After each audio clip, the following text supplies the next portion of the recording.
For you this evening on the Russian takeover of the U.S. government, the one you've been hearing about nonstop from every media outlet in America since Tuesday. Turns out it's a little more complicated than CNN initially told you. Remember that Russian lawyer that Donald Trump Jr. met with last summer? The one you've been told is likely a Kremlin spy sent directly by Vladimir Putin himself? Well, it turns out the Obama administration let her in. And not only let her in, but took pains to make certain she got here. Former Attorney General Loretta Lynch personally got involved in helping that lawyer come to the United States. Once here, the lawyer slash spy slash diabolical hacker of democracy didn't just meet with Donald Trump Jr. She also sat in on a congressional hearing. She lobbied on behalf of her government. She went to events around Washington, including a dinner attended by at least one member of Congress, who, for the record, is not named Trump. In other words, the story is considerably more complex than you may have heard. But don't tell Time Magazine that. To Time Magazine, it is a simple crime tale. In fact, it's O.J. Simpson 20 years later, with Don Trump in the white Bronco. Here's their latest cover. Red-handed. That's all you need to know. Later in the show, we'll talk to Cato Kalin about his thoughts on Russia. Just kidding.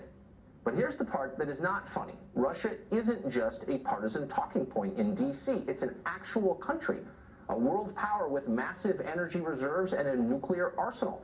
For 100 years, we've had a nuanced relationship with the Russian government, despite appearances sometimes, and we've done that because we had to do it, because it was in our best interest. Not anymore. Thanks to the hysteria over Trump's election, Russia is now the single most evil country in the history of the world. According to Democrats, even speaking to Russians is a crime, a betrayal of America.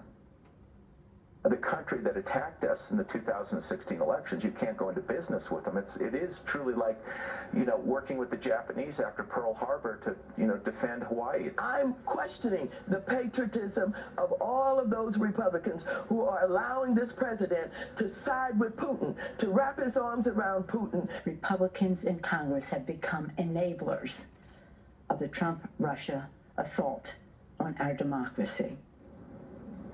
Questioning their patriotism? Didn't liberals used to accuse conservatives of doing that very thing?